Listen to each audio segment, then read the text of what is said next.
Good evening, everybody. Coming in on episode 6 of Dharma Unfiltered from the University of Miami.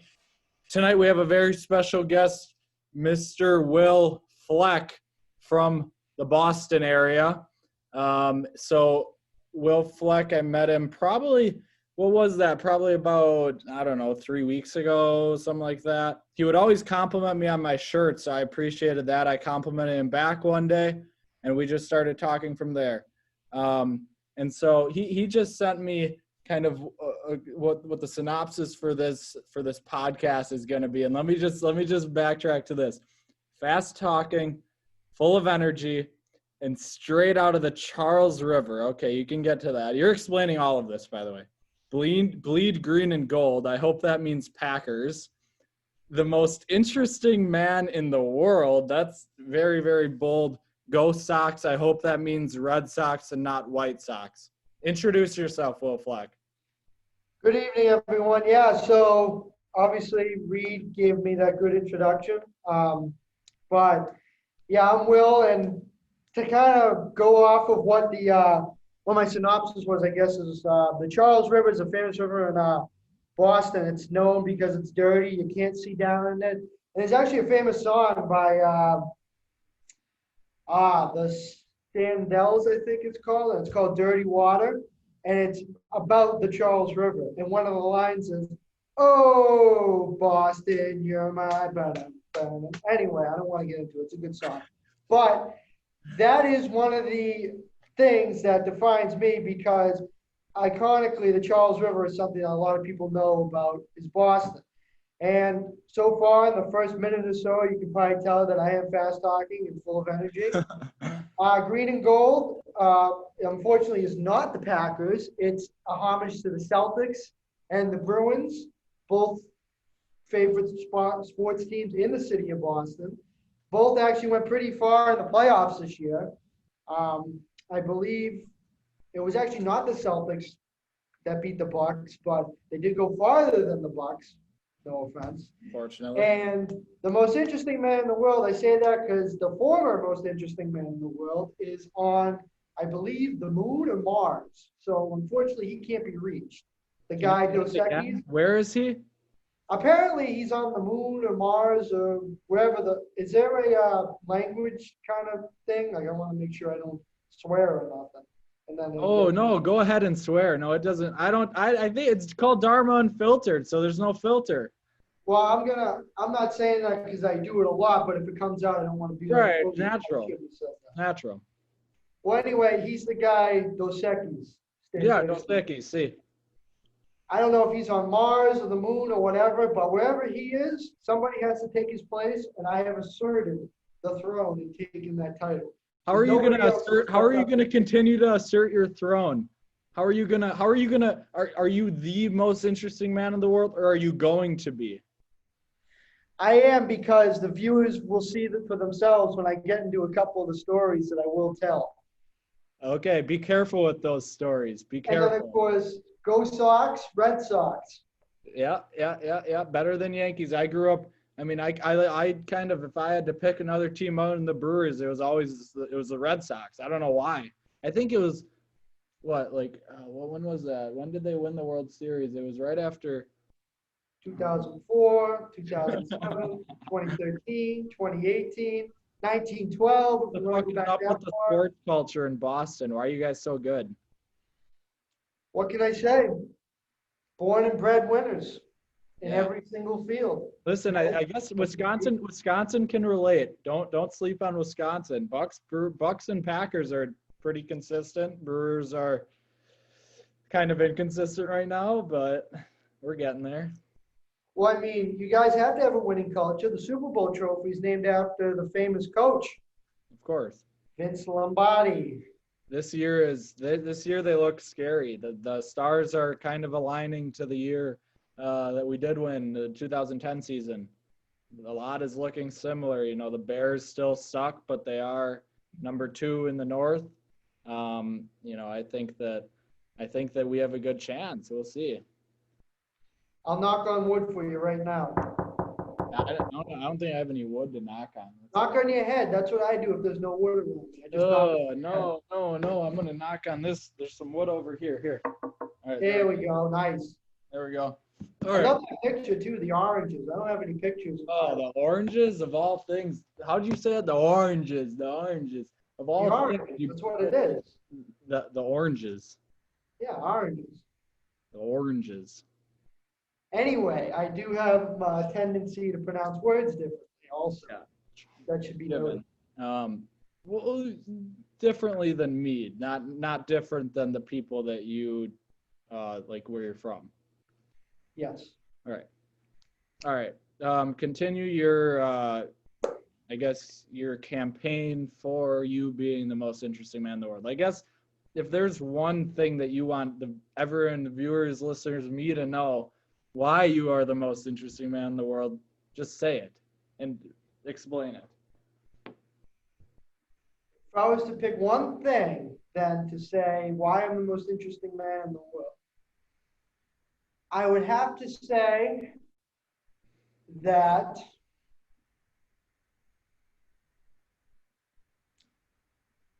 I am a man of exceptional talent in many fields, and those talents supersede any potential skill that any other person can rival with me.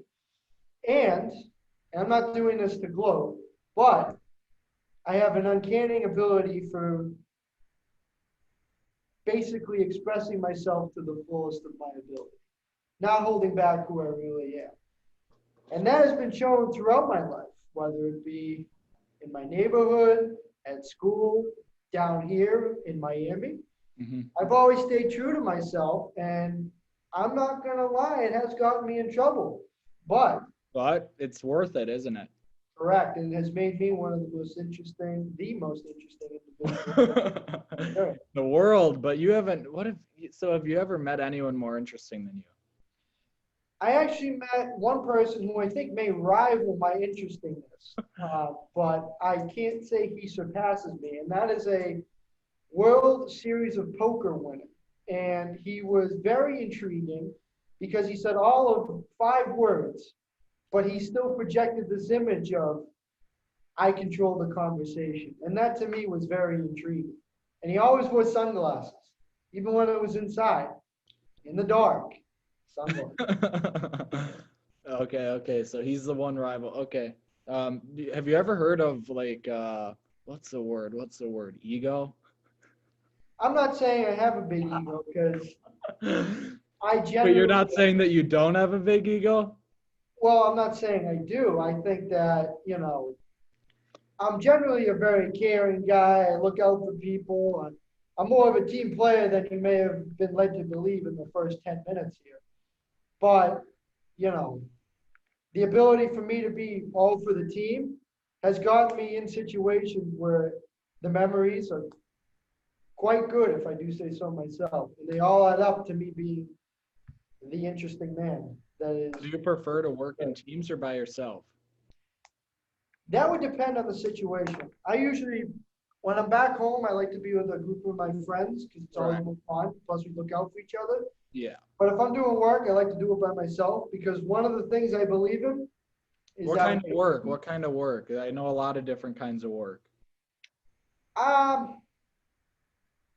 Let's just say maybe work that requires one person, and sometimes they throw in more than one because, the person might feel bad or they want to make it a group project or whatever the fuck. And for me, I believe if you don't do it yourself, it never gets done. So basically, that is kind of how I am in terms of being by myself. But preferably, I'd rather be with a group because it's stimulating. You get to bounce ideas off of each other, and you just have a good time. Plus, to just give you, an example here, when I was with a group of my friends one time, we were playing something, I think it was behind the football bleachers, and one of us accidentally threw a football at someone's car, and the person was leaving, and they saw it. They go, "Who is that?" And then they all ran away. But see, if I was by myself, I would have gotten in trouble. Whereas, see, when I'm in the group, I didn't. Why would you have gotten in trouble if you were by yourself? because they knew who threw it. Oh, okay. And you wouldn't have been, okay, gotcha. Well, you could have ran away just like you ran away with your team. Oh, I would have. I would have ran away easily. But they would have seen you. Yeah. Oh, it's the truth, believe me. Yeah. No, strength in numbers is a real thing, definitely. Hey, if I didn't tear my ACL, I would be able to still jump more fences, believe me. All right. What's the next subject? I don't know. What do you want to talk about? I want to talk about Boston and your upbringing because, like you said, you act like you're okay. You're not gonna like this, but I've never seen The Sopranos, and so, but Awesome. I have seen Goodfellas, and to me, you just seem like you're straight out of both of them, from what I know. So, and you've told me some of these stories, what it's like back home, but just go into that a little bit. Yeah, no, so yeah, I went to you know, I'm back home from the city. I went to school in Boston, high school. And it was a good time really. And like you say, not try to go into anything incriminating, obviously. Right. But it was a good time because you were close together, you were close knit, everybody was there, you knew everybody, whether it was your friends, whether it was your parents' friends, whether it was the guy you knew on the block, whatever it is, you were all right there. And you were all so close together, and you really formed your own little community within the bigger community of which you were living in. Mm-hmm. And I like too being able to, come back from school or practice, just hang out with my friends, stay up till all hours of the night. Because even though my parents probably had an idea of what I was doing, they didn't necessarily care or try to enforce it because at the end of the day, they knew that anything they tried to do, I'd just circumvent. But I was smart enough to not get myself in too much trouble. I think it helped that I knew quite a few of the police officers who were in our neighborhood, for sure. It also helps that I knew a lot of influential people, too, that in the event something were to happen, they could, pull the guy aside. And Corruption in Boston? Police I, corruption? I wouldn't say that because I didn't see any money involved. See, now, if it was corruption, Does it? well, So see, does now, there? Oh, wait. That's the question. Does there have to be money involved? do I have any money? No. I didn't ask that. I know you got money, but I said, does there have to be money involved for there to be corruption? Well, see, I was about to actually get into that. Little segue here. If any of you have ever seen The Irishman, great movie, but if you haven't, I recommend watching.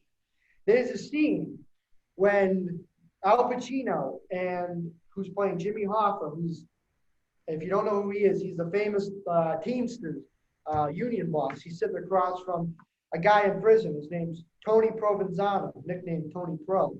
He was one of the guys in the Teamsters, and he was the head of a big union in Jersey. He was also a member of the mob, and they were sitting across from each other. Jimmy Hoffa was eating his ice cream as he usually would, and they were just talking back and forth. And then the category came up of why they were in prison, and Jimmy Hoffa goes, "I'm in here for fraud. No, you're in here for extortion. I'm in here for fraud." And I think those are both types of corruption, if you think about it. They're under the big auspices. Extortion is when you threaten somebody out of getting money. Fraud is when Exactly. you corrupt someone else or you corrupt someone else's money by manipulating them to get it. Right. But to answer your question, does corruption involve money? I think Merriam-Webster would know the best out of either one of us. No, dude, I guarantee you corruption. It's either way. All right. Let me look it up. Does corruption have to involve money? That's the Cash. question. Half keyword half. No, I said cash. What's that? I said cash.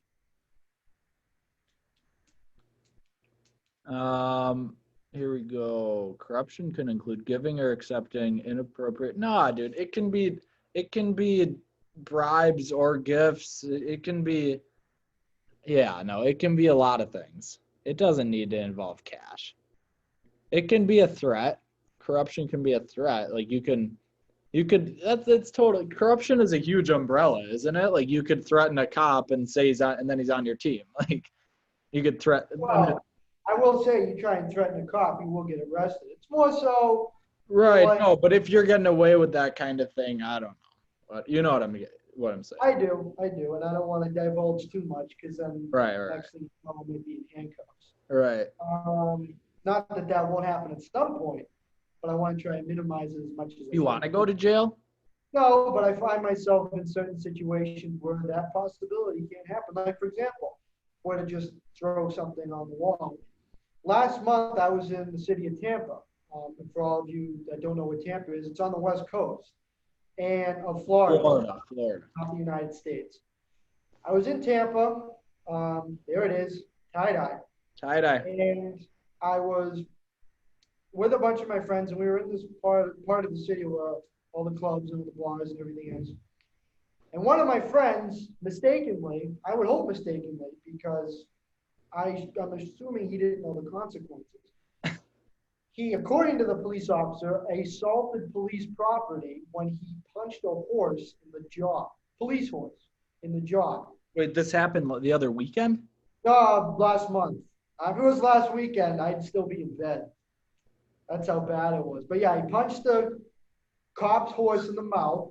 He got detained. And in that instance, I was talking with the police. I was like, what's going on? Maybe he didn't know. He said, well, what do you know? I said, I know nothing. But I am at least, trying to come up to the plate for him because he's not from Florida. And he's like, oh, whatever. He got off. He didn't get arrested. I'm not saying I helped. But it's certainly worth knowing that situations like that, I could eventually find myself. Sure. Right. That's just one example. Okay. You say he's not from Florida, but do you have Florida ties? Have you spent a lot of time in Florida, like before coming down here? So my grandparents have a house in West Palm Beach. And before my grandmother passed away, God rest her soul, she would always come down here because it was so nice. This is on my dad's side. On my mother's side, I haven't known her. For everyone who's Italian, you know that Nona is what you call your grandmother, and no is what you call your grandfather. But anyway, that's a different subject. So basically, they come down whenever because it was so nice down here. They loved it and everything like that. And I started to spend a lot of time down here because, why wouldn't you? You're in Florida, nice weather, beaches, palm trees, dinosaurs, crawling around all over the place. So to me, it's like paradise on earth. And the funny story, actually, which I bet this was probably one of your questions, but how I decided to actually go to the University of Miami was between coming down here a lot, I had initially gotten interested in coming to Florida because it was so nice, so beautiful, no snow, no nothing like that. And then when I was about 13 years old, I was admitted into the hospital because I had ketoacidosis. And what that is, it's when your body runs out of fat in which it can metabolize and use and starts to go after your muscles. And at that point, the central organs in your body start to shut down because they don't have any muscle in which to basically move. And it was a tough situation there. It was touch and go for a little bit, but the net was I got diagnosed as a type 1 diabetic, ironically, a week before Halloween. And anyone who's a diabetic or anyone who knows anything about diabetes is you can't have a lot of sugar. And Halloween, of course, candy, lollipop, sugar, whatever. Ketchup, Heinz ketchup. Don't forget. Sorry. Heinz ketchup for candy? No, I'm saying a lot of sugar. I'm just sorry. Oh. I just had to. I'm sorry. I had to throw that out there right there. Well, go on. You are the traveling ketchup salesman, so working on it. Yes. You would know. You are the expert in that field. And all right, continue. Anyway, so basically, when I was sitting in the hospital room, I was given a couple options to choose for television. And I stayed there for a couple nights, stayed in the ICU, even though the kid next to me was on like an oxygen tank, and the person next to me was so frail they couldn't move. And here I am, I'm like somewhat normal. So in that instance, I kind of said to myself, like, I'm actually pretty good off considering who else is on this floor. And I was given a choice of channels. And the three channels I chose when I was 13 was ESPN, AMC, which is the American Movie Channel. Yeah. I love movies. And Boomerang, which still existed. Boomerang, if anybody knows, is Fred Flintstone, the Jetsons, Tom and Jerry, uh, Scooby-Doo when they collab with Batman and the Harlem Globetrotters, Tomcat, all those great shows. To this day, I think those are probably some of the best kid shows ever. But anyway, I was sitting in my hospital bed. I was fidgeting with the remote. I turned to ESPN, and when it came on ESPN, it was like the beginning of this cool documentary, and I wanted to see what it was about. And lo and behold, it was the 30 for 30 about the U. And I was like, well, that seems interesting. Then it showed the U2 after it, or the U part two. And if no one knows, if you guys don't know what that is, it's basically an ESPN 30 for 30 documentary about how the University of Miami went from relative obscurity, probably one of the worst teams in college football, in a really tough city. I will admit, Miami is pretty tough in some neighborhoods, to national championship, to the team of, the 80s and the early 90s. And then the U part two is where they picked up after they left off in the early 2000s, late 1990s. And then now in 2020, the U is back, baby. The U is back, baby, 2020. Well, that's it. That's what we need. The U part three. All right. That's what we need. And, obviously now you can't get footage of people in the stadiums. But when we're back and we're in the stadiums, we can get in and start going, we can virtually do that. Why not? Yeah, but just take some video at Pub 52 and you're good. Well, see, now that's for every Friday. That's another thing. If none of y'all know what Pub 52 is, it is the go-to place for any Miami college freshman, seems like. But from what I've heard, I've never been, so I'm not one to, I judge no one. But it seems like all the hype and all the whatever, it's just, that's all it is. And that's just me. But, no, it's not just you. I agree with you. And there's not a lot of people that agree with you from what I've heard, because a lot of kids continue to go there every Thursday, Friday, Saturday, at least one day a weekend.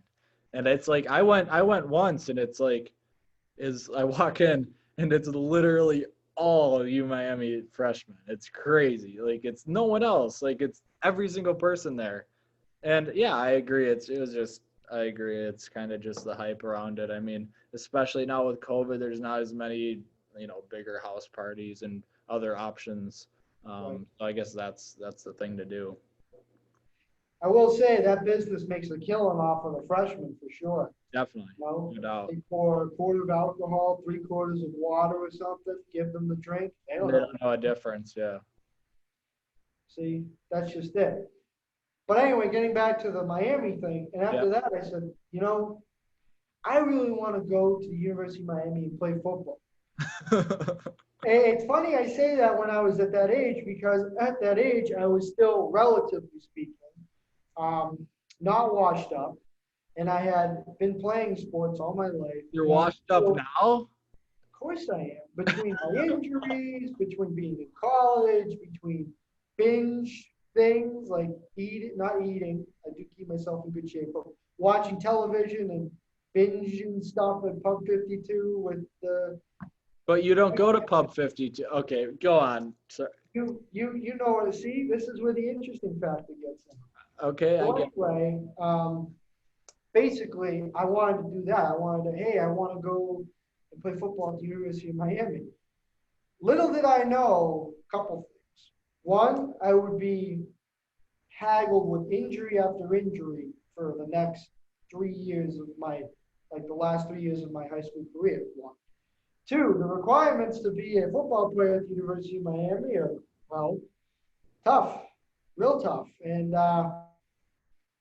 when you compete against kids who only play football and who have, let's just say football led them on a better path than the one they could have gone down, let's say, which in the documentary, a lot of them have said. You kind of realize you're realistic. You say, look, It's nice, a good dream. Maybe I'll just settle for getting. I'll just get in, go do academics, whatever. So I actually did get in, and I was very fortunate because I did early decision. And when I did early decision, it was before COVID. And we know how much of a shit show COVID has been and whatever the fuck. I mean, I still have, whereas I'm in the room and I still got the mask and whatever the fuck. So basically, I already knew where I was going before COVID. And a lot of my other friends, they applied here, they applied there, you know, whatever. And then some of the friends from where I grew up with, they didn't go to college. They were UPS, military, police, fire, whatever, electricians union.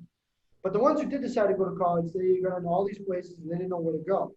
And for a lot of people, it's stressful to choose where you're going to go to college because it's the next 4 years, theoretically, of your life. So when COVID hit, that was just another level of anxiety because not only are you choosing where to go, but now you got to deal with this global, worldwide pandemic where you got to wear masks, hand sanitizer, the toilet paper is off the shelf. I mean, it's crazy. And I was very fortunate because I had it in me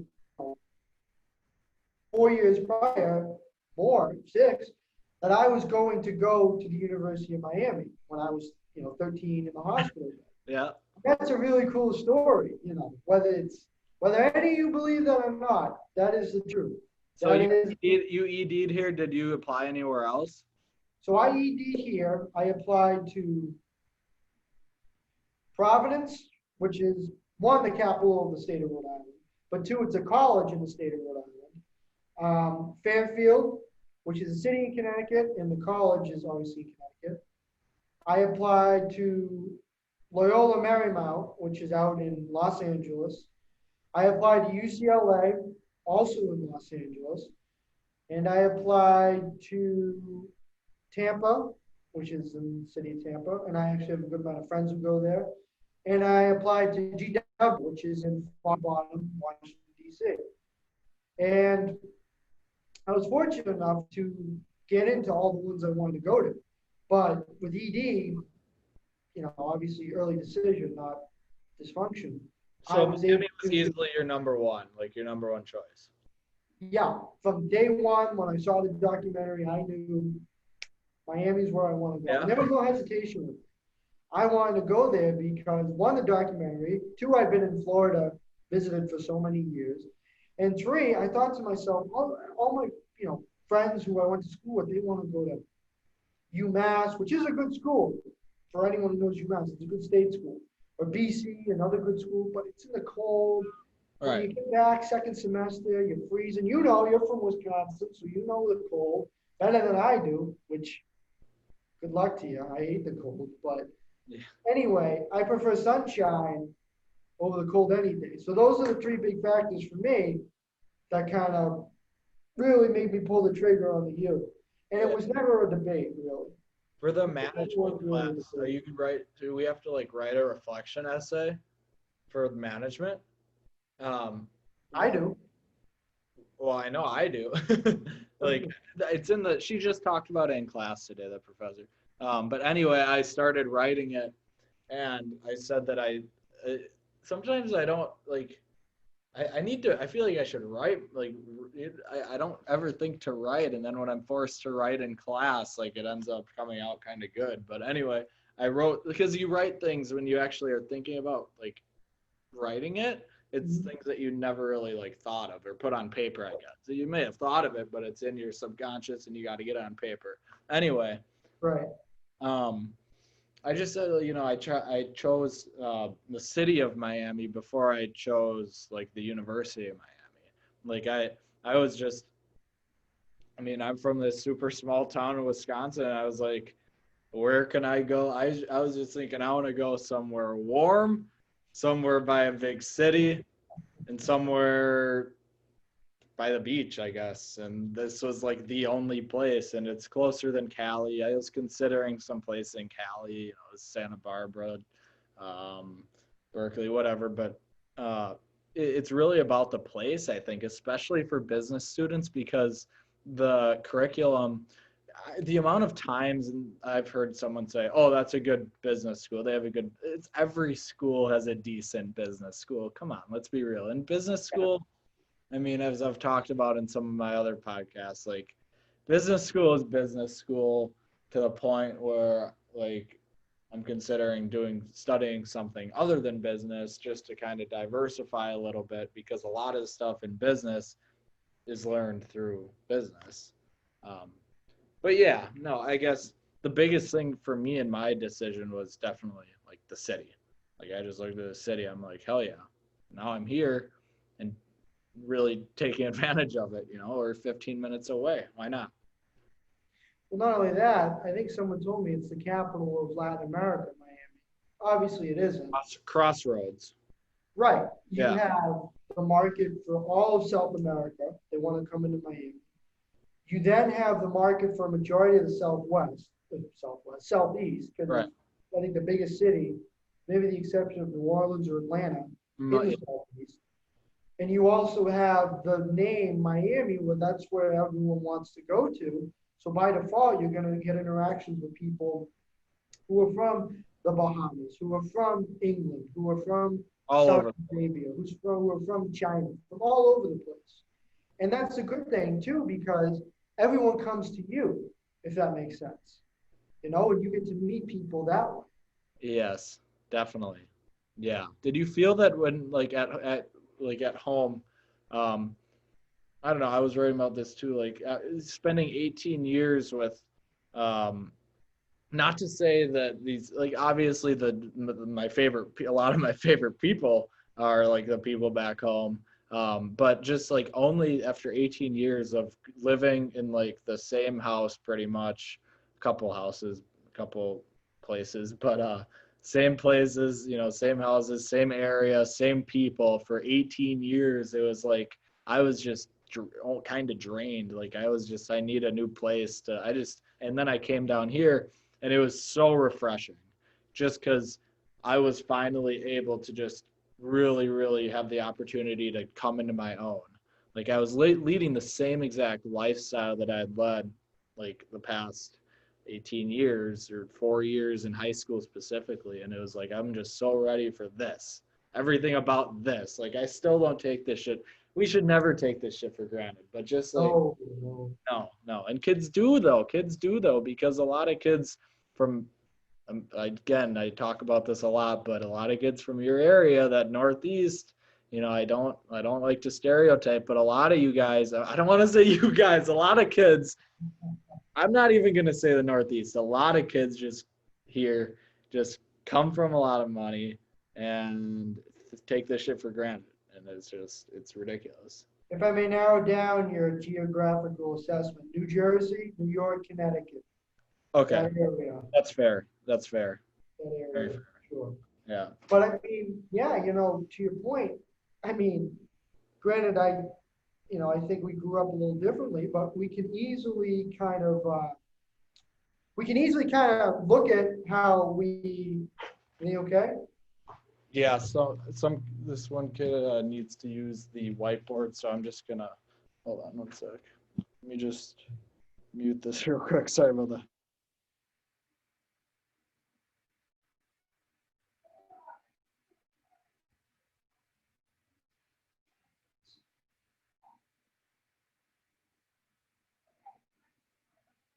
All right, we are good. Sorry, go on. So we're similar in the sense that we both had our whole kind of life has been really similar in the sense that we hang out with the same people. We're within the same area most of the time. We want to look for something new. And that's why for me, all the schools that I applied to, like I didn't apply to a single school in the state in which I lived. I mean, if you want to include, for those of you who know, Rhode Island is literally right next to Massachusetts. Providence is an hour away from the city of Boston. So you can include that if you want. I don't because it's a different state.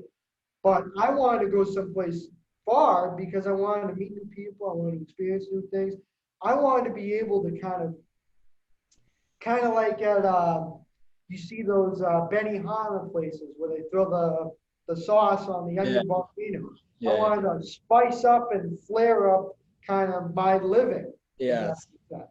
And I wanted Definitely. to kind of go away from the contemporary, kind of just the dull, complacent, go through the motions lifestyle.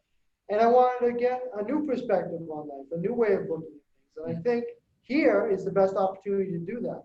And Yeah. I think college in general is, but especially if you're far away, where one, you don't see the same faces until you make friendships, Hmm. and two, you are exposed to a whole different environment, whether it's weather, culture, whatever it is, that's so different that either you're going to have to improvise, adapt, and overcome, or else you're just going to flounder. It's really that simple. Right. And I think that's a really cool thing about where, I am, and I think you would agree with me. And I really, I agree with you when you say you don't take this for granted, because in 2 weeks, we'll be back to, square one almost. And don't get me wrong. It's a Every completely now and different again, square though, because you're complete. I mean, I'm a completely different person than I was, when I came down. Definitely. So it's like I almost feel like my perspective has shifted so much so that like okay, so like most of my friends back home like don't even go to like college, like they don't, or if they do, they go to like a technical school or like a small state school. Um, and so like a lot of kids just in Wisconsin in general don't end up going out of state. Like a lot of kids will go to UW Milwaukee or Madison, Wisconsin, or like UW La Crosse. There's a couple, cool state schools there. So a lot of kids tend to stay. And I think people in Wisconsin tend to stay in Wisconsin. And so like my perspective has just changed so much just by me putting only by me putting myself in this environment and like allowing myself to actually experience this environment. Like I'm like spent enough time, just by myself going to Brickell or to Coconut Grove and just exploring the city, and that's taught me so much more than any of my classes any like easily. well, not only that, too, you're able to see much more than just the classroom. And the whole point of college, I think, is to, one, meet people, and two, to have new experiences and adventures and to expand your knowledge of kind of just the world in general. The only way you're going to do that is by actually doing it. Like you said, if anyone's ever seen the movie Stripes, funny movie, there's a quote by one of the guys. He goes, "The only way to learn something is to do it." And I think, that applies to the context of the quote is completely different from how we're using it.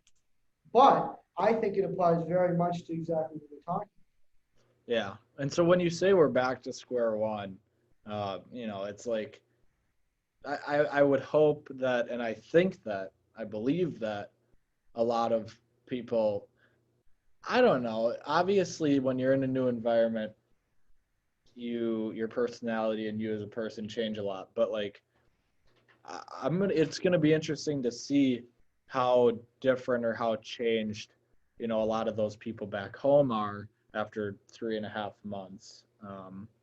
Because when you live in this place where it's kind of monotonous, you don't think to change. Whereas like when we put ourselves in this environment, like you said, it's like I didn't work out all summer. I was working. Like I was slave.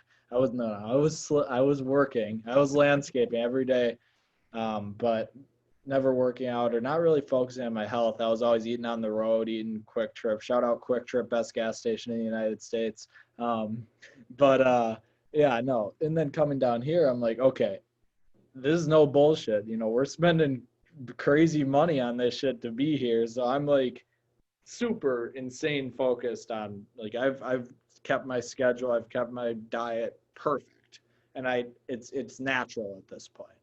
Um, so that's the advantage of just moving around. Like I think that if a lot of people like that have depression and that have like anxiety and that whatever, they're not where they want to be in life. I think that sometimes, if possible, now it's not a lot of the time it's not possible, but to just put yourself in a new environment and just see how it changes. Couldn't agree with you more. And, I think truer words have never been spoken. If we're shouting out things, shout out Blue Moon. Shout Not out. drink it, but this is just a cool shirt. No drinking. I just like the logo. Shout Yeah. out, shout out Miller Lite. Shout out Swisher Sweets. Shout out Twisted Tea. Uh, I'm just Cheese saying. curds, cold beer is 2020. That's Cheese a campaign we curds. don't have. Shout out Crafty Cow Oconomowoc. Got the best cheese curds in the United States. Yeah, that's my We shout don't out. have cheese curds back home. That's a new thing for me. You don't have them? I mean, we might, they might be called something different, but Well, Oh, I think if you had them, they'd probably be like cold, like not fried. Like by me, it's like they're like fried. Like I mean, you can get them like like the squeaky cheese curds or whatever. Do you know what I'm talking about? Like they're like cold. They're in a bag. They're all the little curds. I'll just say yes, so you keep explaining. Okay, but you don't. No, but I don't like those, dude. You got to get the fried ones, and these ones that at this restaurant that I go to are literally just like dripping in like grease. So it's so good. Like if you're gonna pig out, that's where you pig out. Are they comparable to mozzarella sticks? To the You mozzarella sticks, nothing like Okay. because Just trying mozzarella. to associate images in there.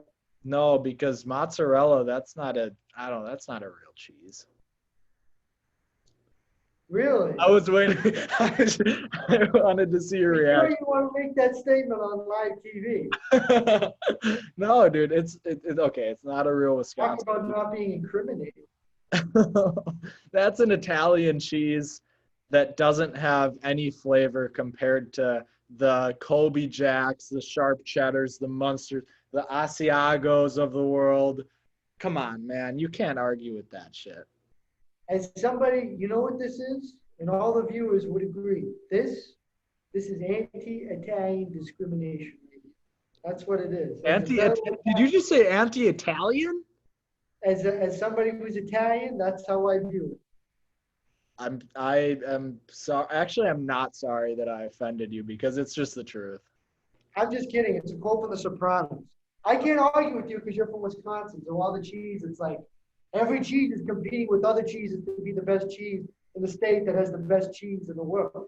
Yeah. So Well, we it's should kind of hard for me to come we back. should just say Yeah. like March Madness. We should have just done like a cheese tournament or something. I guarantee you, if your state doesn't have it by now, they're doing something wrong. Okay, all right, that's the goal for the winter. I'm gonna start a cheese tournament. Let's do it. I'm gonna do it. I'm not kidding. Like I'm gonna do it. Sponsored by Ketchup Please, Please. Dharma Unfiltered, and Superior Services Wisconsin, bringing the best lawn care, landscape, anything you need. We can pick up your dog poop if you pay us well to Wisconsin. I just had to throw. Sometimes I just gotta advertise my services. You got to promote, Gotta You got promote. to do it. What you can do is you can pick up the dog shit, put it in bags, light it on fire, and put it at the doorsteps of people. The way they come out, they start to step on it to put out the fire, and I stepped in fucking dog shit. Is that what you guys do? I have been advised by counsel to exercise my Fifth Amendment right on that Okay. question. Fair. Did you guys do TP wars and shit like that? But you're not No. really in the same. You're like urban. Like you're. Yeah, more so. Well, when I go back home, I'll be living kind of more suburban. Yeah. But in terms of us doing that, we didn't necessarily do that type of stuff. I do know people who did, and it was more so just like in the suburbs, if someone did something, you throw like TP on their house or something. One person I went to school with, he took the toilet paper, he threw it. He was a baseball player. He must have thrown it too hard or something, and it went over the house. Listen to this.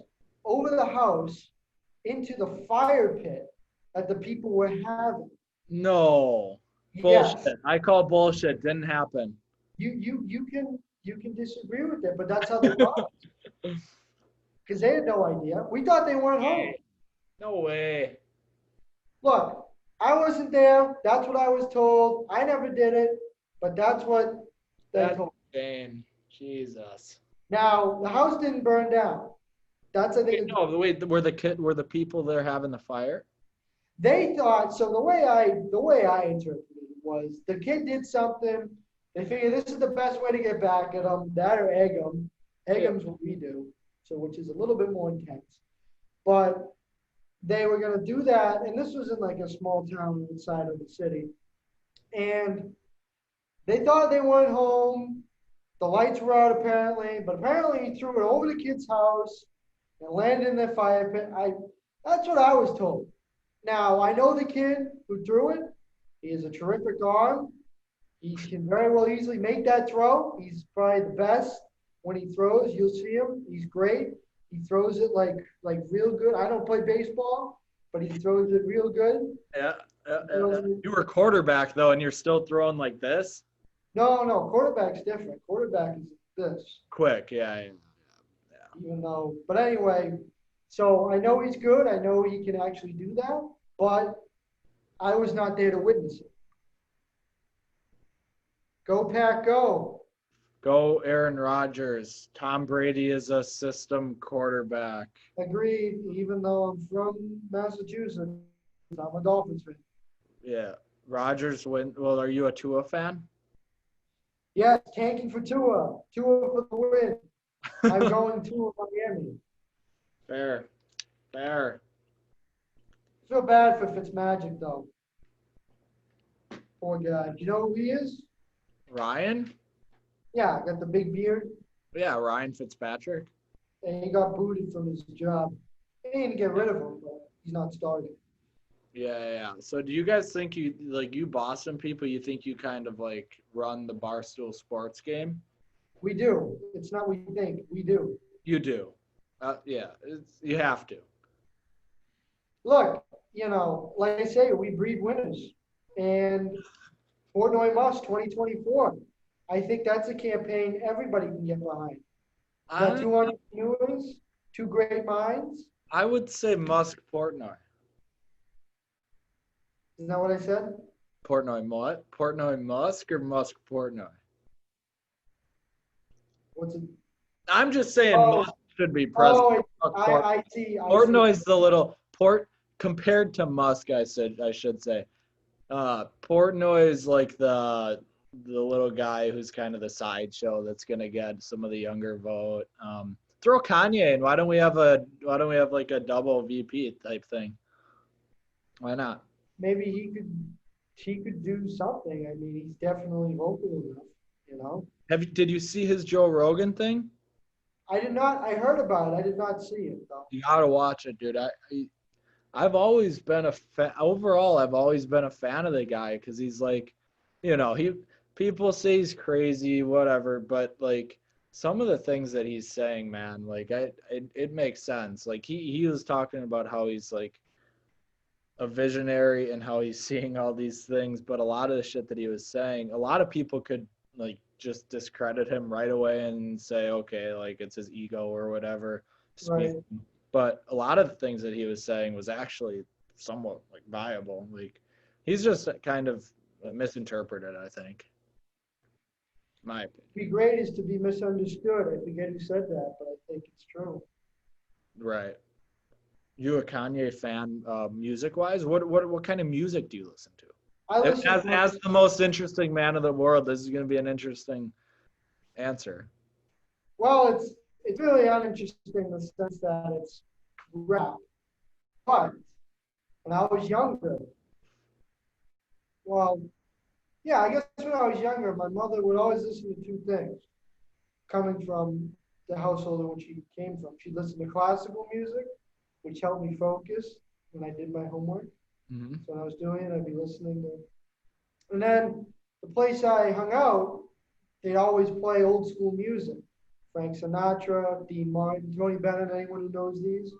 What is the place you hung out? Was it a bar, a pub? It was like a social club. Okay. That's what it was called. I never really, it was like a restaurant, like a dive bar. Like a restaurant, yeah. Like, have you ever been to Barracuda in Miami? No. I recommend you go. Barstool named it the best bar in 2019. But anyway. Barracuda or Barracuda? Yeah, like the fish. Barracuda, Miami. Okay, I got it on the thing. Where is it at? Coconut Grove. Okay. Coconut Grove, yeah. All right. They're Dope. down the side street. It's a dive bar. Okay. They got pool, games. They got free water, which is a good thing. You need that after. Yeah. No, that's appreciated. Well, I guess water is always free. But anyway, it's similar to that. Well, believe it or not, you got to pay for water in Europe. So any of you aspiring travelers, you got to pay for water in Europe. Still over sparkling. The who? Still water over sparkling. Any water that has no taste, that's plain, that's whatever, I'll drink. None of this tasting. None of this carbonation shit. Right, exactly. And I'm one of those people, I was never big into soda. Diet root beer every so often, okay. But one, because I'm a diabetic, and two, I just never really like soda. But I'm one of those people who I can tell the different tastes of water. Most people, it's just water, whatever. For me, I know how water tastes, so I know the best ones to get. If you look this up, people are like this, and I'm one of them. Most interesting man in the world. I know the different tastes of that water, the waters. You got Dasani, Aquafina, and you got Poland Springs, and then you got our little local brands every so often. Zephyr Hills down here, right? That's only Florida, and I will admit it tastes horrible. If you ask me. Okay. Whatever you say, man. You don't think it's good? No, dude, I just don't care. You're right. I guess I'm one of the majority. Like, I just don't care. No, it's, you don't care. It's that, you don't necessarily know the difference. Like if you didn't care, instead of drinking a bottle, you just drink tap water. But I don't think I drink tap water. I do too. Oh, not the shit out of like the sink here. That's disgusting. Well, that's what I mean. That's just it. Yeah. That's what like if you Or- didn't care, that's what you would do. Okay. Sure. Yeah. Okay. Yeah. That's what I meant. All right. Yeah, Well, we got sidetracked. We were talking about you listening to classical music and then also at the social club listening to Frank Sinatra, etc. But now I listen to rap because it was football, hockey, lacrosse warm-ups, practice, Hype. locker room. That's all it was. And I had initially started to get into it after I came out of the hospital in 2013. So now it's almost like Because you were like comeback season, get hype. well, I guess you could say that, but it's more so the fact that that's what everyone was listening to. That's kind of was the new trend. So hey, why don't I try this out? Because I'd never listened to it before, but now I like it because one, it's modern. One, it's like hip, and two, a lot of the lyrics speak to a lot of things that are really impactful. Like you listen to Juice WRLD, and it's like, whoa. Okay. Hey, by the way, I just sent you my playlist, so you can look through that when you want. But yeah, don't speak about Juice WRLD. I know he's not my favorite, but his lyrics get pretty home.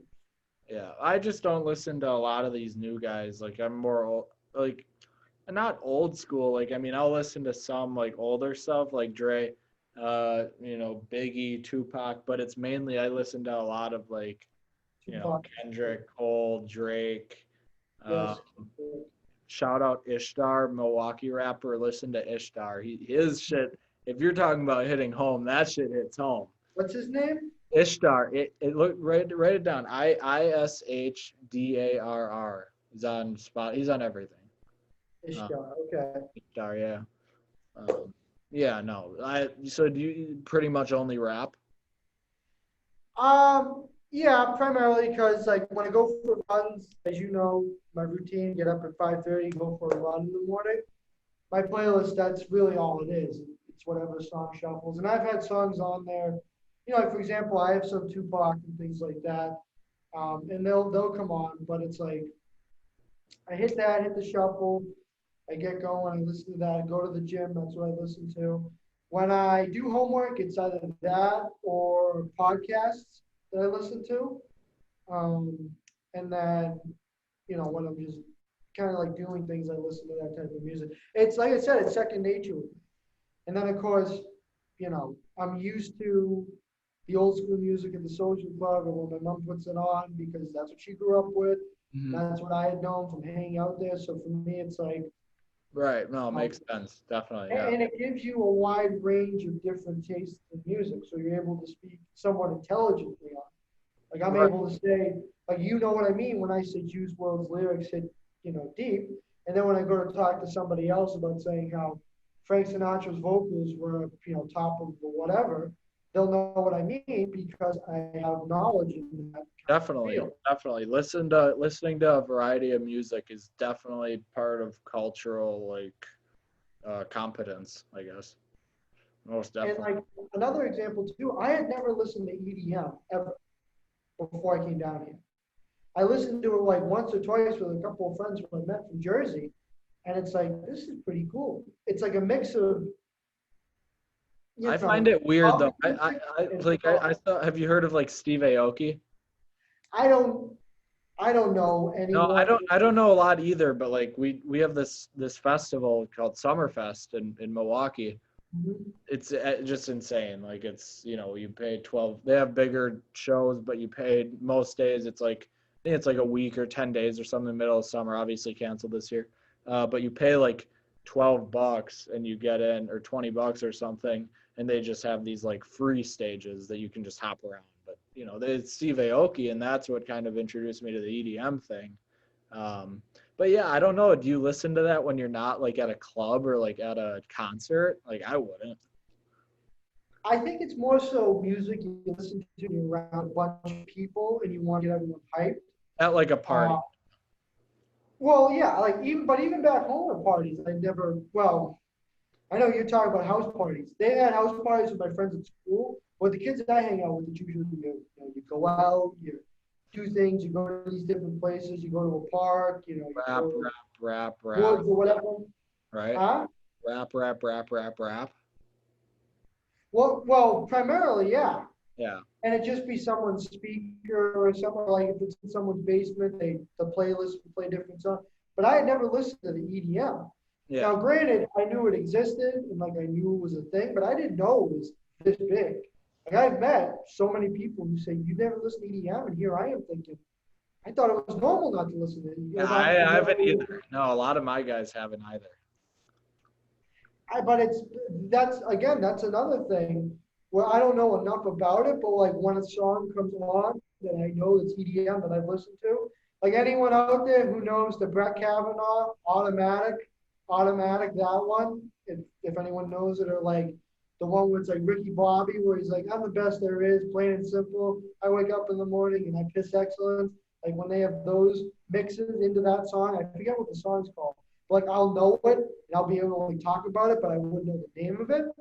But EDM is another one where I learned down here, and it's like, all right, this is pretty cool. It's not like I'm going to listen to it all the time, like you said, but at least now I know that what it's about and how cool it is, I guess, to know and learn about it, and how many people listen to it, and how we connect with different people about it. So I mean, it's all those different things, I guess, It's that also really. interesting, like the more like initially when you think about EDM, you look at it kind of like as all the same thing. Like it's just whatever, it's all this club turn up thing.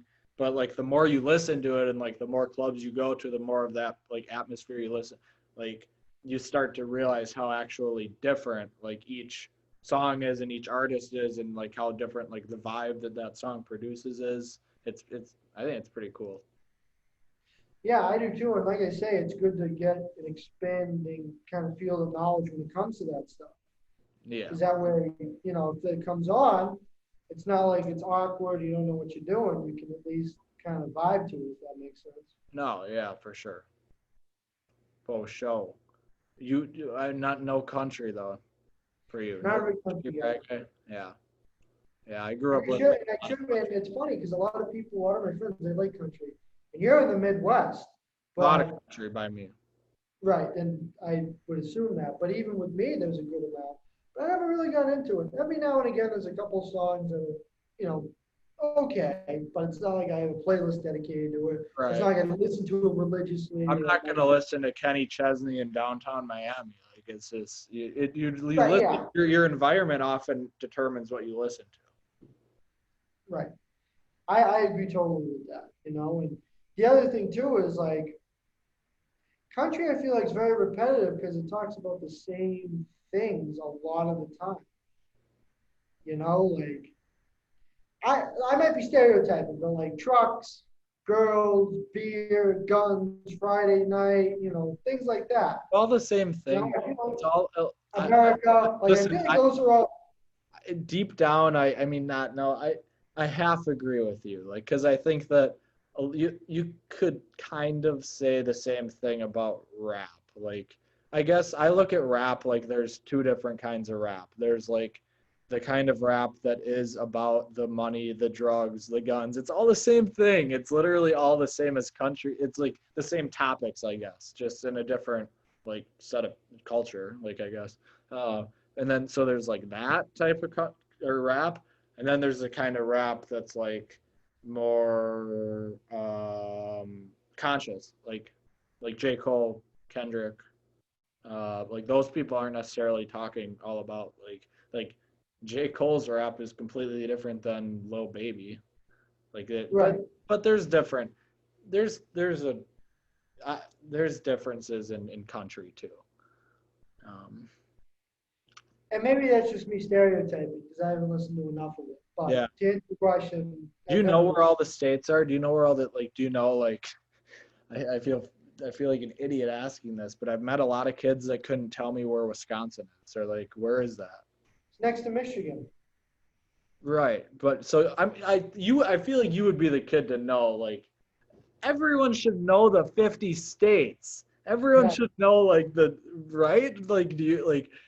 Do a lot of your friends like by you guys like do you because I feel like a lot of you guys in the Northeast kind of feel like you're in like a bubble that includes everything and it's the most relevant part of the country, and maybe it is in some aspects that they look at like everything out west is just everything out west and that's it. Well, it's funny. There's a picture that hangs in the social club. It shows the city of Boston. Then it shows, and it's then it shows the suburbs. Then it shows Western Mass.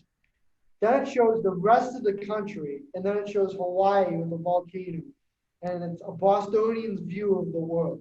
That's dope though. And it just lumps in the entire from I'd say the New York border west. It just lumps everything together. Yeah. Yeah. Yeah, Until you that's get to cool. like Hawaii and stuff. But yeah, a lot of I would wager to bet that not a lot of my friends know where Wisconsin is, know that the capital's Madison, things like that. Whereas me, I'm at least fortunate enough to in fourth grade, I actually won my state capital contest by getting all 50 capitals in 49 seconds. Dude, in fifth grade, Mitch, there's this kid in Mitch Krieger, if you're listening, shout out Mitch Krieger.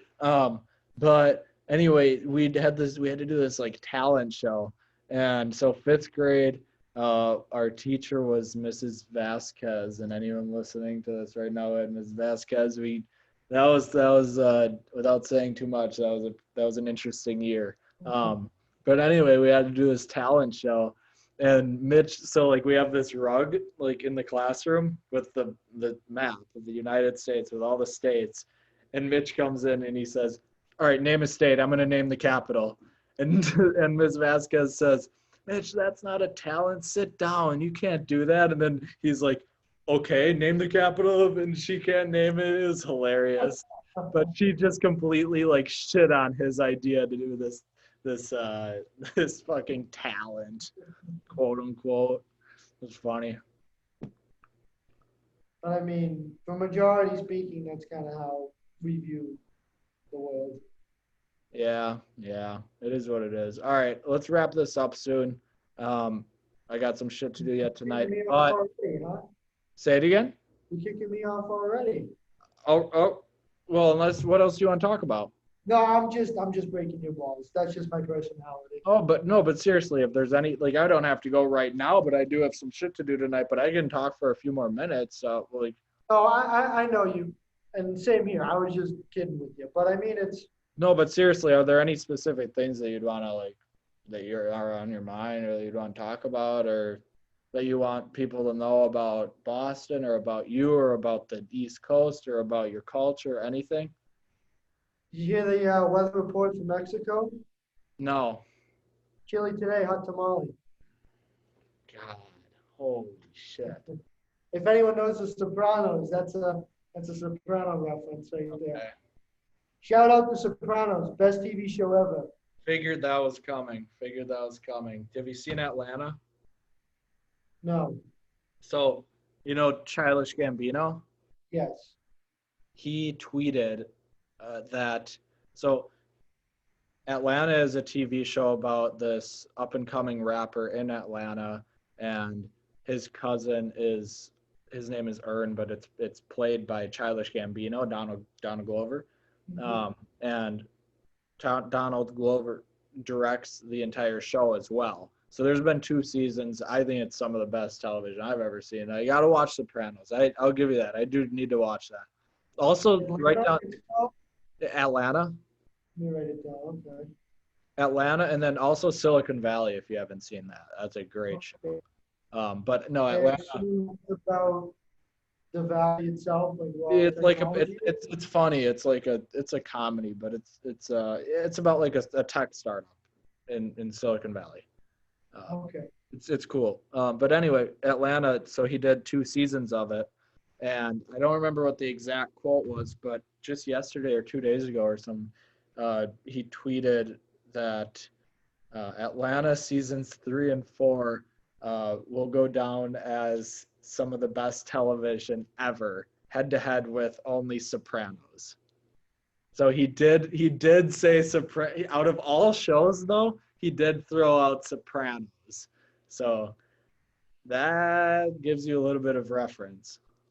Well, the reason being is, and I think everyone who knows The Sopranos that's listening can agree with this.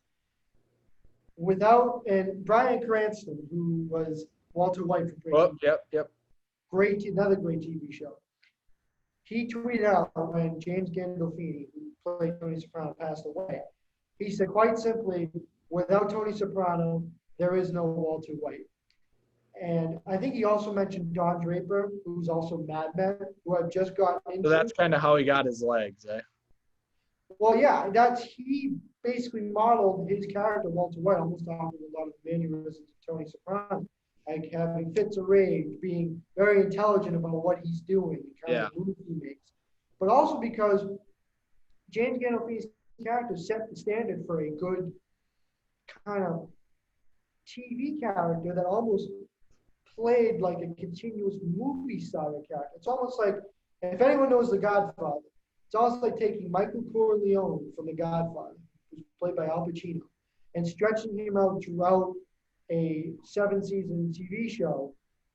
He was basically a character who you loved, even though he was an evil, manipulative villain, and he played that throughout the entire series.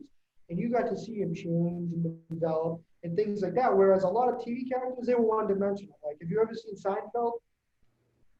No, I haven't seen it. Ooh, it's a good comedy. There's this character Kramer, and I actually just got for anyone who saw the Barstool, shout out Barstool Sports, but they have a 20% off ugly Christmas sweater sale right now. So if you go buy a Christmas sweater, it's 20% off today only. But anyway, there was a Seinfeld. Are you an ambassador or something? No, but I mean, hey. You could be. Do they do that? Do they have ambassadors? Barstool? They might. I never really looked into it. Whatever. I think they do. They have Barstool Miami, Barstool FSU. Well, yeah, exactly, yeah. But anyway, one of the sweaters is Kramer from Seinfeld, and it shows him pointing like at the person who's looking at the sweater and says "giddy up," which is one of his favorite phrases. But anyway, he's very one-dimensional. He's the same throughout the entire show. He's crazy. He's energetic. He's magnanimous. He walks into the door, or he opens the door and he slides into the room like he doesn't step in. He just opens it and kind of slides in. Like he did that every time he, like he came into a room. And up until really The Sopranos, that's how it was with TV characters. But then with Tony Soprano, he developed so much that all the other TV shows looked at this and saw this as the model to follow.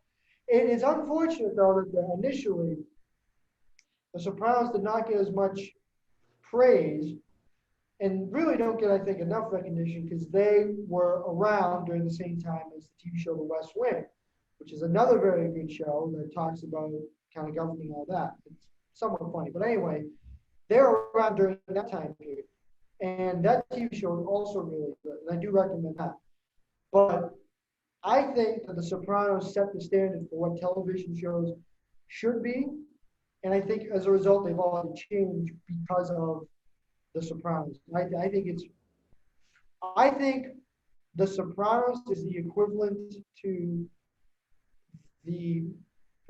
Sopranos is the TV version of On the Waterfront, which if anyone knows that movie with Marlon Brando and Carl Malden, that set the standard for what modern movies are, and modern movies are today. That's another. When was it filmed, and when is it supposed to be portraying? What? Sopranos. 1998 to 2000, and I think 6 or 7. And the premise is it's about a New Jersey mob boss who goes to see a psychiatrist. And it shows that development over the course of several years and kind of how he. Okay. Is it supposed to be like the 50s or like what era? Oh, the time in which it was filmed. Oh, okay. 90s to early 2000s. Although there is a lot of subtle undertones to the 60s and the 50s and Goodfellas and Godfather references and things like that. Yeah. But it is a very good TV show. Anyone has watched it, you know what I'm talking about. If you haven't, I cannot highly recommend it enough. I don't rewatch TV shows, but that may be one of the TV shows I'm rewatching and just thinking about it. It's so good. How many times have you seen it? Once. Once? Okay. How many I'm seasons? not big into rewatching. I think it's a waste of time. But Yeah. I think I may with this. And, just to really sum up with that, anyone who knows The Sopranos knows this. I will know soon. You I'll will within the second episode. I just started a show called. The thing is, I don't really watch. Like, I don't have time to watch it. I watch it on Saturdays if I'm not doing anything since I've been here. Like, usually on these weeknights I'm working and doing shit. But it's like Halt and Catch Fire. My business. I haven't heard of it, but it's on Netflix. My business law professor recommended it, and it's basically about like a startup in what must have been the 90s, I think, and they were basically going head to head with Apple. I'm pretty sure with the Mac, and so they were trying to. I only got like 10 minutes into the episode, and then I had to hop on a call. So seriously, I don't have time to watch this shit, man. It's hard. I watched it a lot over once the winter comes, I'll probably get through something this winter. I'll probably get through that. And then I'll have to wait until next winter to watch Sopranos. That's how much. If you watch it, you got to chalk out a good 2 weeks. You got to binge straight through it. Yeah. That's how good it is. At least for me, I picked it up during quarantine because I was always like, Sopranos. Like I always talked about it, but I never watched it. And then I was just going through Amazon Prime and I saw Sopranos. Let's see where I can watch it for free. Because another one of my maxims is if it's free, it's for me. But anyway, I click on it and it says Sopranos, watch free. And I'm like, nice. I finished the first season in like 2 days. That's how good it was. Christ. Over quarantine. You weren't doing good shit. Yeah. Because you're a busy guy too. Like, I don't think you have much time usually. Well, I was fortunate enough to do it over quarantine during the early stages. So I was before I began to slowly transition from going to school to then working more. Whereas before it was always school came first and then work. But with quarantine, having already ED'd into Miami, senior year wasn't really that much of a big deal anyway. Quarantine, COVID, I kind of transitioned to work. So it was that interlude period where I transitioned from going heavy in school to going heavy in work that I was able to watch it. And, I think it was probably one of the better decisions I made because I was just so awed by everything they did. And everything whereas things in shows might be by accident, like something might be placed here, something might happen or something, whatever. Nothing in The Sopranos is accidental. Everything is deliberately done. Every song played is deliberate. Every word, every line, everything is deliberate, which for a lot of shows is not true. And that's what I really like about The Sopranos. And I will say this too. The Sopranos, I also very much associate with because a lot of the things that happened in that TV show, I have also heard about or witnessed. Right, right. You say there's 1950s, 1960s undertones in the show. Well, there's 1950s, 1960s, at least to me, undertones in the stories that you tell. Well, I mean, and I thought it was normal, the lifestyle I lived and the childhood I grew up in, but like you say, Oh, it's we all. Yeah, culture shock. It's of like, course. well, guess not. Yeah. You know, Yeah, yeah. So yeah, I always feel like when I'm watching shows and shit, I feel like I need to like if my perception doesn't if my I guess my perspective doesn't change, then it wasn't really like worth it. Like if I like I everything needs to be worth it in the end. Like everything needs to like I need to grow out of it. Otherwise it's well, yeah, you're always learning, no matter what. We're always learning. It doesn't, there's certain like would you say that after you watched Sopranos it was kind of like you had a little bit of a shift in perspective? I mean, now you fucking every time the first word I ever heard from you was there he is. So which is, that's again, anyone who's watched The Sopranos, you know where I got that from. now you quote There he is. Sopranos all the time. So like the shit that you say now is very different because of that. Mm-hmm. And I think that brings to, one other thing, learn something new every day. It's always good to learn something new because you're constantly, by you learning and by sharpening your mind, you are exercising your brain. When you learn something new, it's the equivalent of going to the gym and lifting weights, but it's for your brain, if that makes sense. You're making your brain stronger and sharper and more mentally fit. Mm-hmm. So, but to your point, you do learn a lot from things and you have to take away a lot from it because you need to apply it. And at some point or another, a lot of it all comes back to being helpful and kind of creating who you are. So I think that, that really rings true in a lot of things. Right. Everyone should be excited to learn every single day. But I think the problem is that like I was never a fan of school. Like I hated school. I'd still kind of, I don't know if I want to go there, but I hated being locked up in school, all of elementary school, all of middle school, all of high school. It was prison. I wanted to do shit. I wanted to get out into the real world. So like, Yep. I think that learning, learning has a negative connotation to a lot of people because like that's what they were taught learning is. And that's how they learned, or that's what they thought learning was. Like you learn at school. Whereas like the truth of it is that we're learning everywhere. Like I look around, like you gotta learn. Like I'm looking at these headphones and I'm like learning from like everything. Like literally like you learn from everything. There's something to learn from every single thing on earth, every single person on earth, every single conversation you have. Like learning most definitely does not stop in the classroom. That's true. I can't agree with you more on that. And I think self-education is far more valuable than any education you're going to get in the school setting. Right, right. And like there's so much to learn, especially in business from people that have already done it. Like why should I listen to like a teacher telling me what to do business wise that's never done it them? Why should I ever listen to anyone tell me to do something that they haven't done well themselves? That's right. I could teach. I'm not trying to, again, this isn't like an ego thing. Like I could teach this class better from my own personal experiences than the textbook can. Textbook doesn't work in business almost ever. Maybe in accounting, things like that. Well, and there's actually there's a line from a song that I think applies good to that. It's like, I don't take advice from people who couldn't stare in the mirror or something like that. It's like, why listen to people if they aren't actually, one, either who they are, or two, they've never done it themselves. I think is, for me, that's what that line means. I don't know if that's the No, case. I agree. Yeah. But definitely, it's all about why am I listening to somebody if they've never done it themselves? And it goes back to the quote from Stripes: the only way to learn is to do it. Yeah. And I think that it's scary. I think it's scary at the university level that no one bats an eye at this shit. Like this is all kids are no. This is all kids like no. This is what school is. This is how you learn business.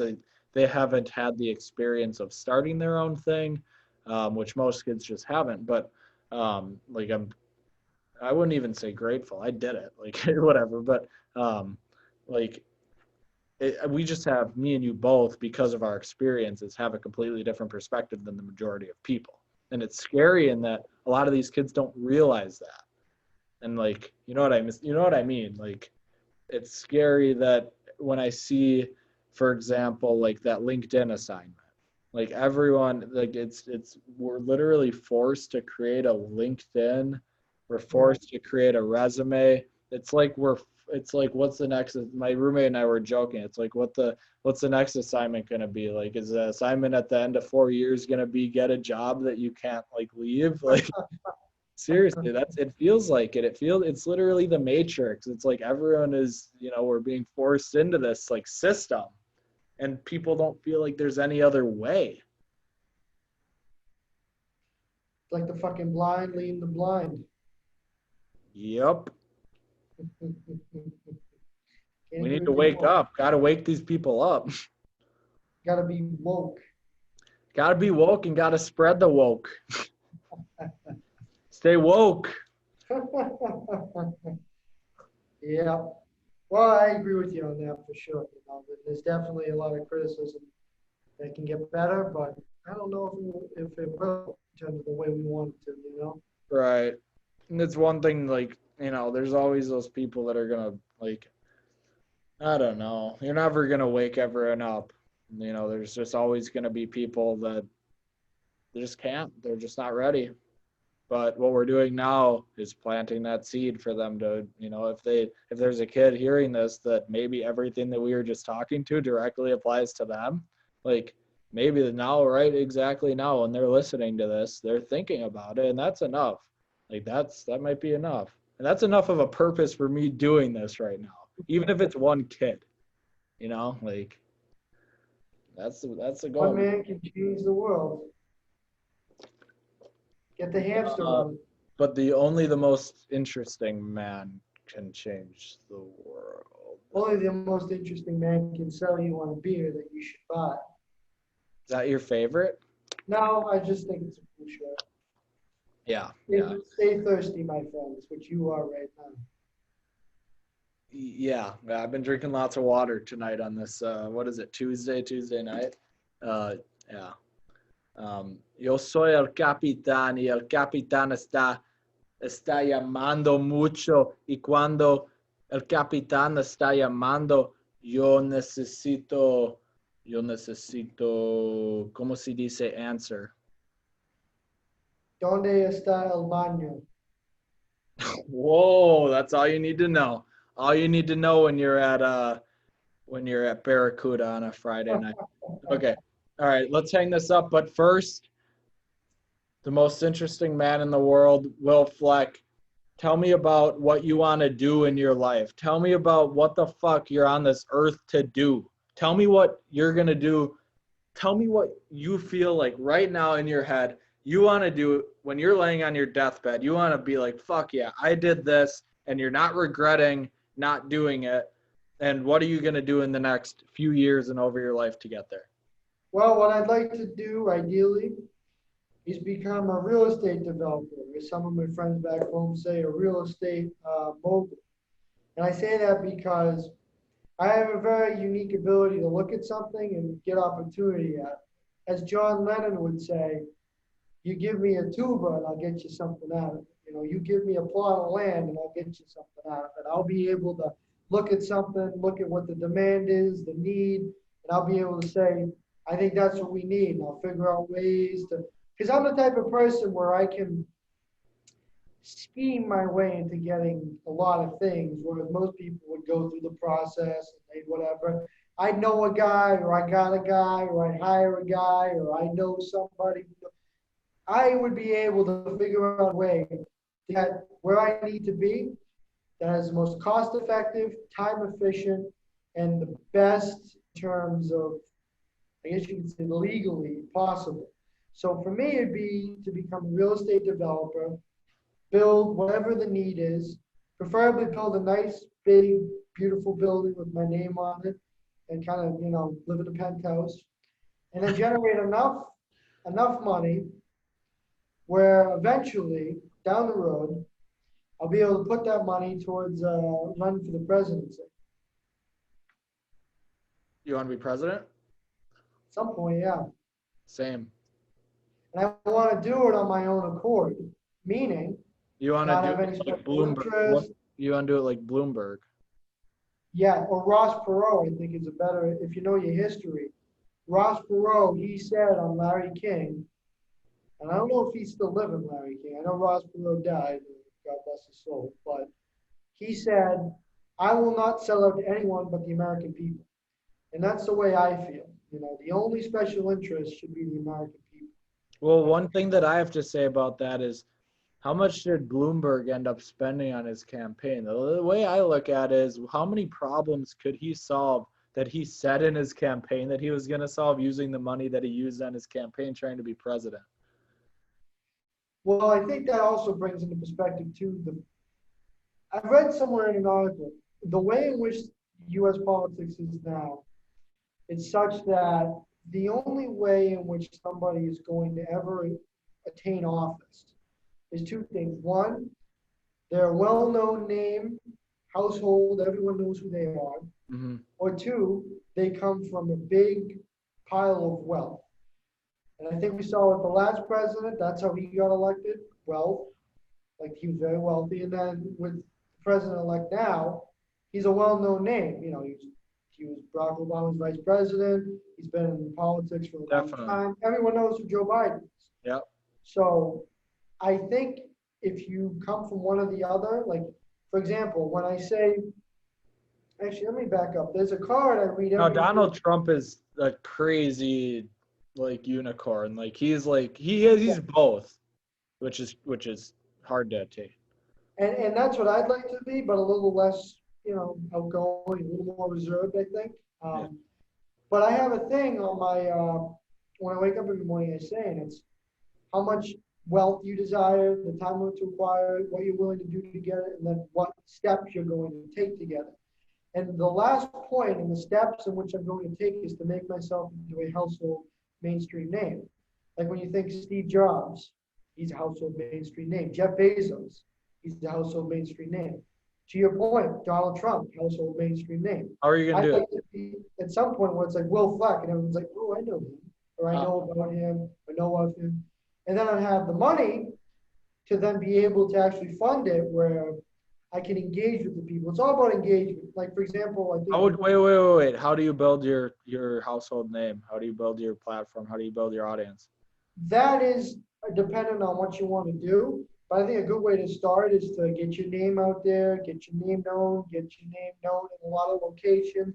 And that may mean, like, for example, me being a developer, it might be going to different places and getting my name in the paper, or it might be me going to different places and talking to people, talking with different people, getting my ideas out, listening to people, things like that, just meeting as many people as possible. I think creating content streamlines it.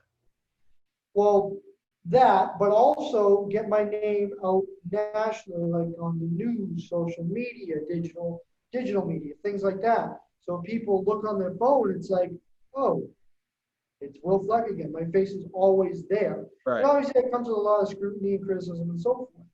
But I think in order for the long term to be where I want to go, I think that is probably the best possible option. Yeah.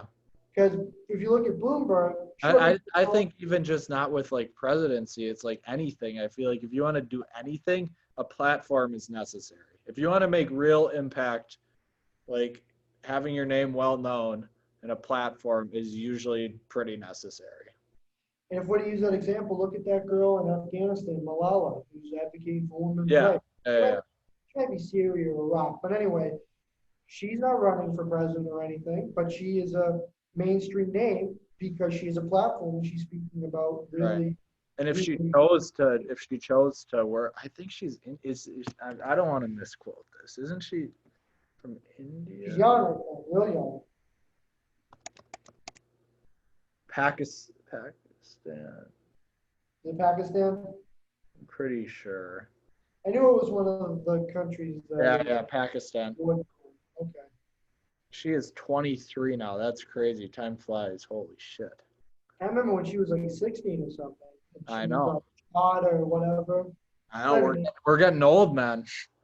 Like I say, I'm washed up. But yeah, that's kind of what At my least you're plan. honest.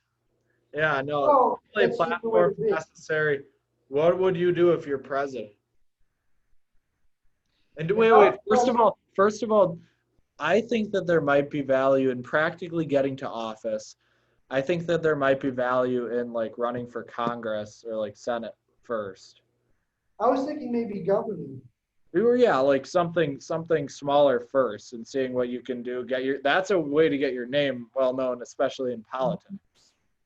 I think that's what I was also considering.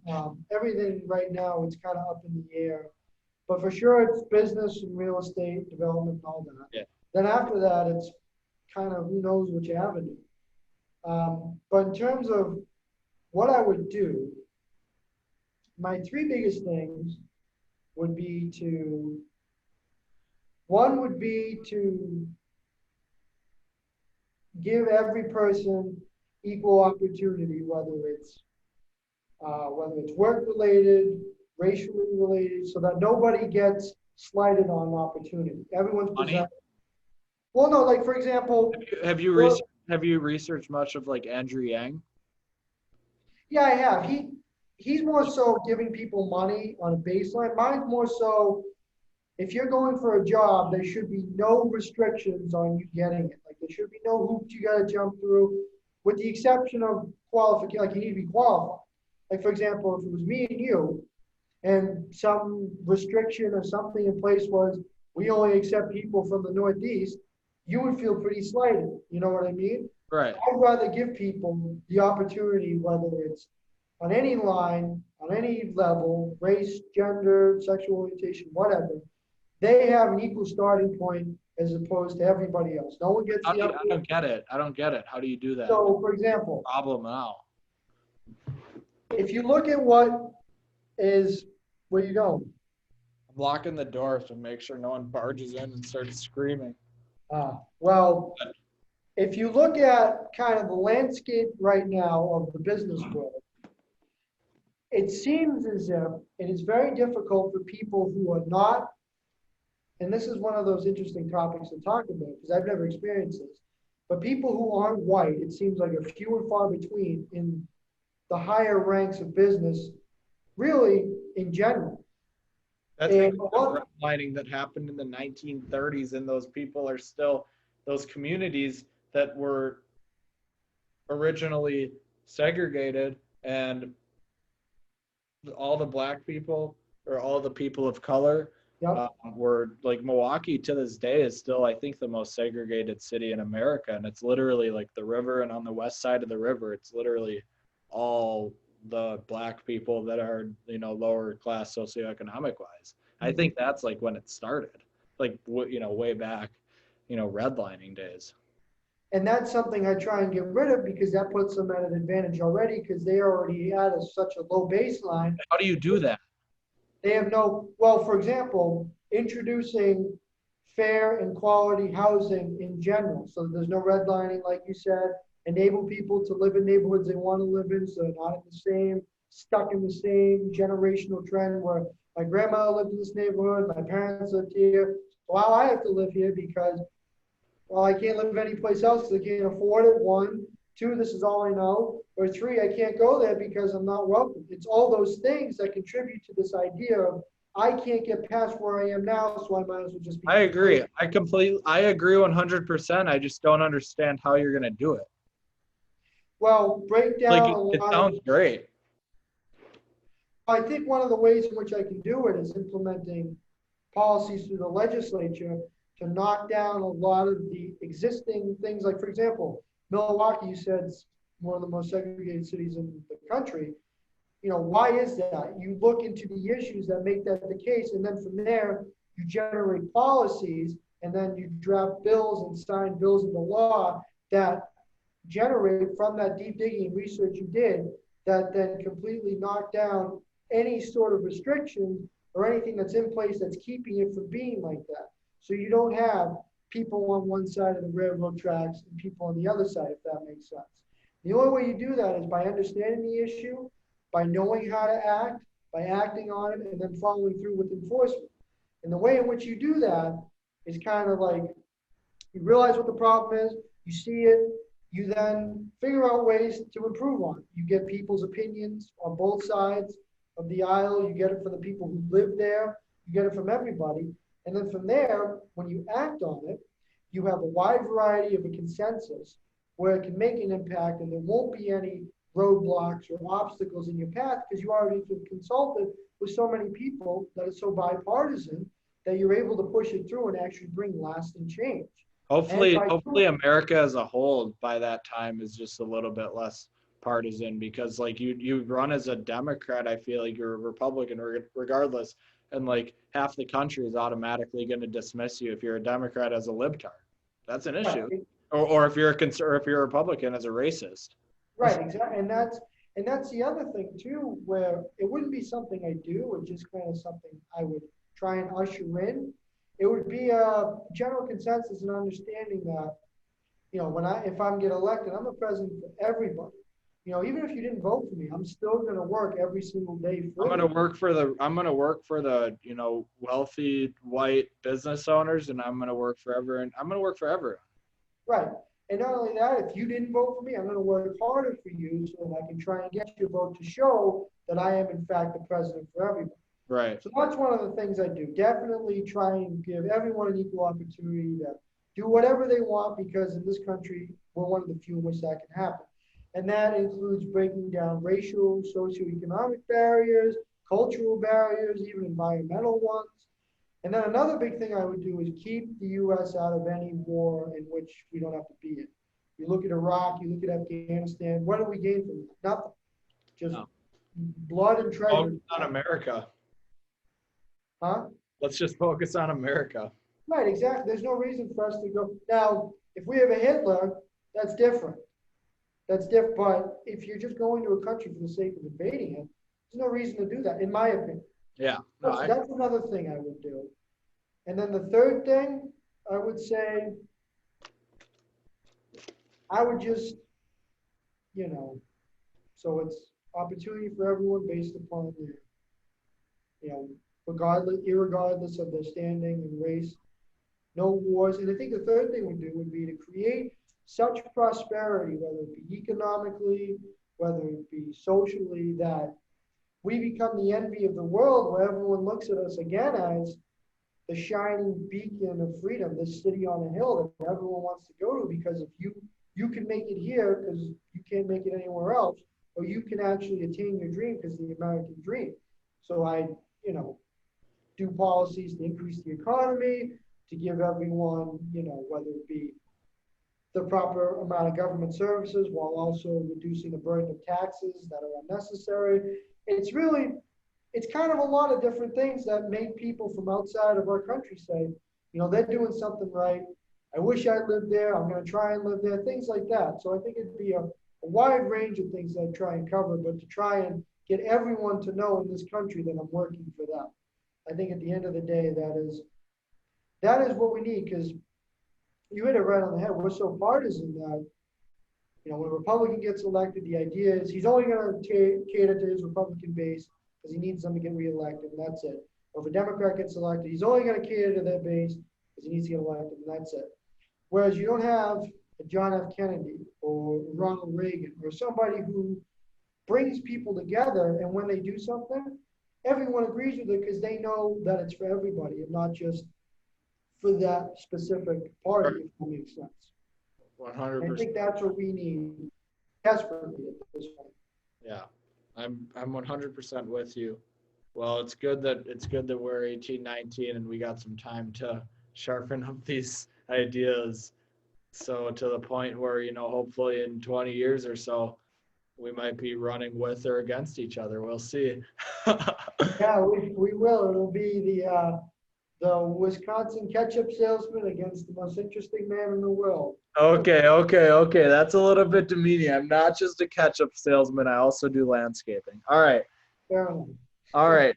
The most interesting man in the world. It was a pleasure having you. We should do it again sometime for Will Fleck Part 2. The pleasure is mine as always, sir. It's always good to see you, and I appreciate everyone who will see this. If you want to reach out to me, my Snapchat is Will_Fleck, Fleck 13, and my Instagram is Will_Fleck, Fleck 5. Yeah, and just text me that and like any email or anything else that you want me to put in, and I'll put it in the description or whatever under the video for the podcast. Sounds good, man. I really had a good time. I thank you for having me on. Me too. I had a good time also. Okay, I'll probably see you in the dining hall tomorrow. Yes, you will. And of course, I'll greet you with, there he is. There he is. I'll do it. Yep, there he is. All right, I'll talk to you, man. All right, peace. Yep, bye.